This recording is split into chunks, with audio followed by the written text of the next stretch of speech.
Contact right 9 o'clock.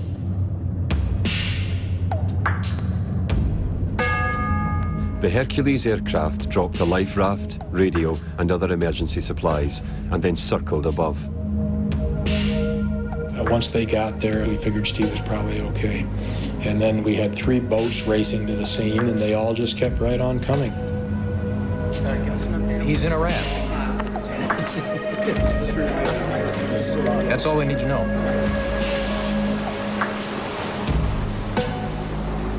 The nearest boat to Fossett was the ketch Atlanta. Her skipper, Laurie Piper, was nearing the end of his own voyage around the world.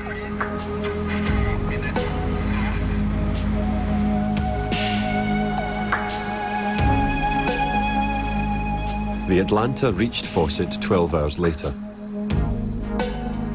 The capsule was upside down and half full of water. The tanks outside the capsule were burning, and were burning the outside of the capsule and creating the smoke inside, so I had to get out of there right away. So the 2 things I knew I had to get out with were the rescue beacon and the life raft. My feet were in the hatch area.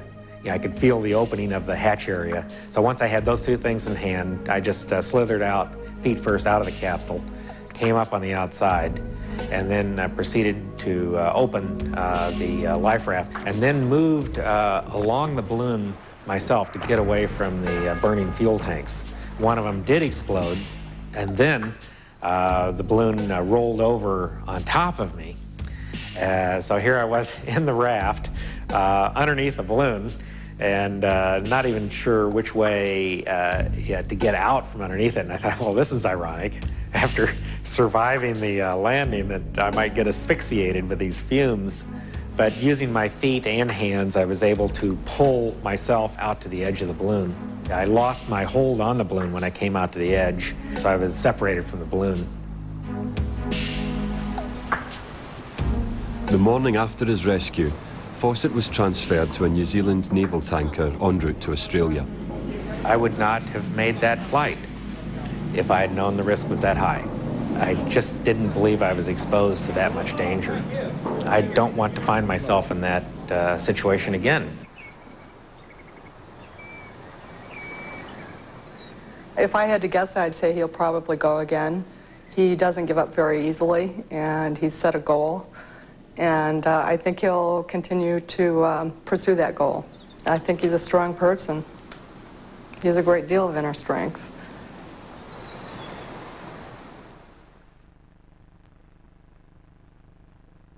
Somehow, if we went around the world and beat Steve, I think, although we'd feel wonderful, there would also be a slight empty feeling. When you think that her and myself have crossed the Atlantic, crossed the Pacific, Steve has flown across the Atlantic, flown across the Pacific, if we can put all that experience together into one flight, I think we might have the dream team. And Steve says he'd love to fly with us. And so this November, the 3 of us will be ready in Marrakesh for hopefully the voyage of our life. If we ever have to sleep and Steve's on the controls, we'll sleep soundly. But Fossett, Branson and Lindstrand will be up against at least 4 other teams this winter.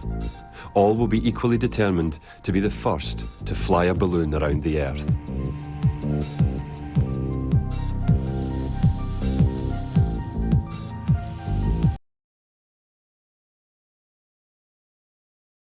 Richard Branson is back on track after a brush with Chinese authorities. They've ordered Branson to get out of China as quickly as possible. That's exactly what he's doing. They've crossed the forbidding Himalayas, survived thunderstorms, dodged the attack on Iraq, but the political winds over China pose the greatest threat to the wealthy trio's round-the-world dream. China gave the global challenger permission to use 2 corridors over its territory, but winds carried the balloon into the no-fly zone. Beijing demanded it land immediately, but that would have placed the crew in peril. After a flurry of diplomatic pleas, China relented, leaving Richard Branson and his crew enormously relieved. He was absolutely delighted. Brilliant, brilliant, brilliant was what he said. Without an engine to propel it, the global challenger can only drift, hoping to catch the winds of the jet stream and head in the right direction. A simple storm on land can pose a serious threat in the skies. The problem with a thunderstorm is that it contains more energy than the average nuclear weapon. This is almost impossible to do. That's why no one's ever done it. Organisers are now plotting a course to get across the Pacific as quickly as possible. West coast of America by Christmas Day, New Year's Eve in the UK.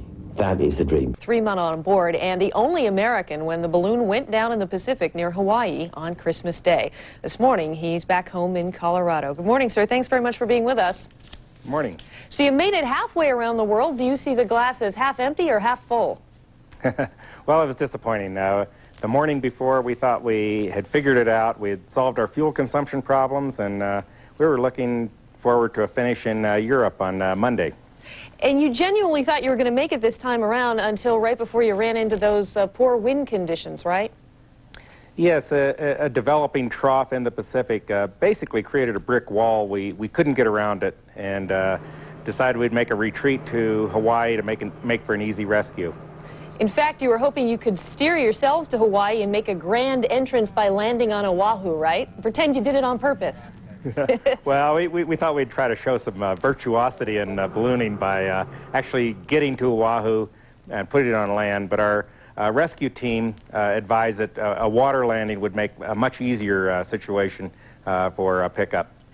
But both you and Richard Branson have said you had a great time for those, what, 7 days and 10 hours that you were up there, that it was the adventure of a lifetime. What was it like? You know, we were really enjoying ourselves. It was not uncomfortable. There's 3 people, Per Lindstrand, Richard Branson, and myself, and we're all completely different individuals, yet we have a very good time with each other. We have great respect for each other. This was your 3rd attempt in '98 alone. You almost died on your 2nd attempt. Why is this so important to you? This is a great opportunity. It's something that's never been done and would represent one of the great adventures to be accomplished. And for me, it would be that shining moment of achievement in my lifetime if I could make it. Sounds like you're ready to try again. Oh, yes. When? Well, the summer season is coming up. There's the opportunity to make round-the-world flights in the southern hemisphere during the June through August period. With the same partners this time? Well, we've talked about that, but you know, everything's very preliminary. Have to rethink the whole situation at this point. Are you worried that another team might beat you before you're able to get together another attempt?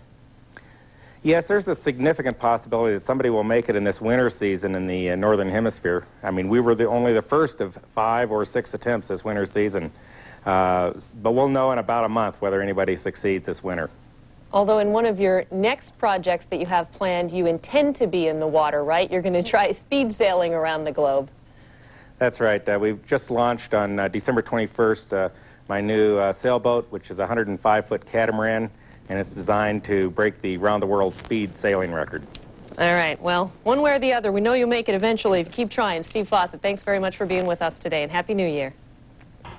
Well, with British tycoon Richard Branson failing in his latest attempt to balloon around the world, an Australian will be among the next to try, preparing to take off within the next few weeks.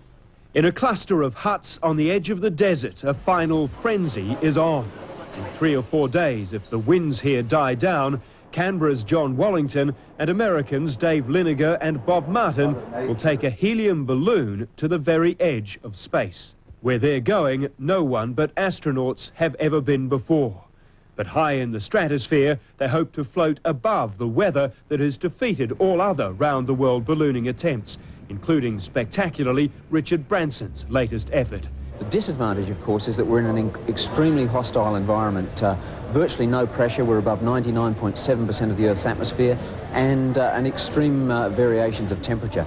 The journey has all of the dangers of spaceflight with little of the backup. Any tiny ruptures in their balloon, any problems with their pressure suits could well be fatal. In a balloon that will expand to be big enough to contain 2 jumbo jets nose to tail, they will float west from Alice Springs, hoping to circle the globe along the Tropic of Capricorn. In Alice Springs, Hugh Rimmington. Fossett reported that his balloon, Solar Spirit, is performing to specifications. But this is his 6th attempt, around the world attempt, and he admits there are many things that can go wrong.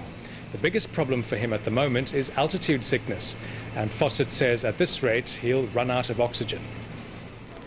Well, yeah, I don't know where anybody got the idea I could live on 2 liters a minute of oxygen, but I can't. If all goes well, his next land site will be the west coast of South America in 5 or 6 days' time. His bid to fly solo around the world in a balloon late last night. Fossett took off from Western Australia 13 days ago, but life-threatening thunderstorms forced him to land his balloon, Solo Spirit, in southern Brazil. It was an ignominious end to a soaring adventure. Tonight, Steve Fossett's dream of a world record round-the-world flight lies slumped in a field in southern Brazil. After the initial touchdown, the giant silver balloon dragged and bumped the command capsule for more than a kilometre before a tree line provided the final halt to a journey of just over 20,000 kilometres. My initial reaction was that this is the greatest disappointment of my life because we've made all the proper preparations for this balloon flight. I had the team backing me up. I had the right equipment and the personal experience to do this. And so it's a huge disappointment. Disappointing certainly, but the end wasn't completely unexpected. Really bad day yesterday. We thought it was going to be just some isolated thunderstorms, and it turned out to be a minefield of thunderstorms. And I felt my life was at risk all day long. And then this morning we looked at the weather pattern. Bob Rice reported the weather pattern for the Atlantic, and it just wasn't solid. So Fossett heeded the advice of his ground controllers, who'd warned that crossing the southern Atlantic carried a real risk of ditching into the ocean. But Fossett's flight has set new solo ballooning marks for distance, 20,417 kilometres, and for time aloft alone, 12 days and 12 hours. The American adventurer hasn't definitely ruled out yet another attempt at the circumnavigation. With his track record, Steve Fossett will remain a hard man to keep down.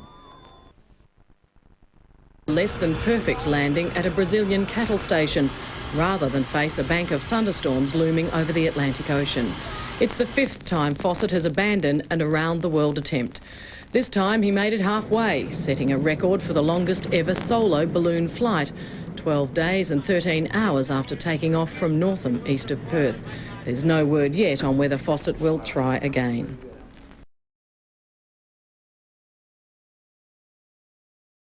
On his world record attempt to fly a balloon around the globe, Fossett launched his 55-metre tall balloon from Northam, east of Perth, this morning.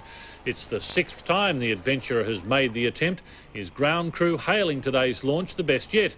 If successful, Fossett will spend the next few weeks in a cramped capsule, flying across 3 oceans and Chile, Argentina and South Africa. Right now I can tell you he's completely elated, so we're all pretty happy. It's a very, very difficult flight. I hope he's going to succeed, but I think he's got a very good chance of it, but it's going to be hard. Barring any problems, Fossett is expected to cross over the east coast of Australia in the next few days. At last report, he was due to cross the West Australian coast at about midnight local time to the east of the town of Northam, from where he took off 13 days ago. It's expected he'll touch down somewhere near Kalgoorlie early tomorrow. Boosted by high-altitude jet stream winds, Fossett has made good time across the Indian Ocean. His balloon, Spirit of Freedom, has reached speeds of more than 300 kilometres an hour at an altitude of 9,000 metres. It's helped to put him 6 days ahead of schedule. Still up in the air after completing his solo around-the-world flight. All day, the touchdown location has been shifting across the country, starting in the Nullarbor, then into South Australia. Tonight, Fossett is heading towards Queensland and a possible landing near the outback town of Birdsville. It was a case of 6th time lucky. Chicago billionaire balloonist Steve Fossett finally realising his dream of the first solo circumnavigation of the world. Yeah, I'm really delighted. I've wanted to do this for 10 years and I've been working solidly on it for 6 years. Fossett crossed longitude 117 degrees and into the record books at 9:40 last night Western Australian time. It was just as his mission control was holding a media conference. Come on. Fossett's balloon, the Spirit of Freedom, left Northam in Western Australia on the 19th of June. For the past 14 days, the high-tech balloon has flown around the world. The problem today has been how to get down, the weather forcing a change of plans to land in Western Australia. With ballooning, there's no certainty, so we had plans on the way, and we're just following through on those plans. But those plans kept changing. The Spirit of Freedom crossed the coast at Ceduna in South Australia just after 2 p.m. Its destination a landing at Woomera. But again, foul weather and high winds intervened. Now, the winds down on the coastline are blowing 25, gusting to 35. Totally impossible for landing.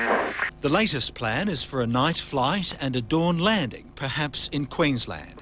Wherever and whenever he lands, the successful circumnavigation has wiped out Fossett's failures. He's tried and almost died before, crash landing in both Russia and the Coral Sea.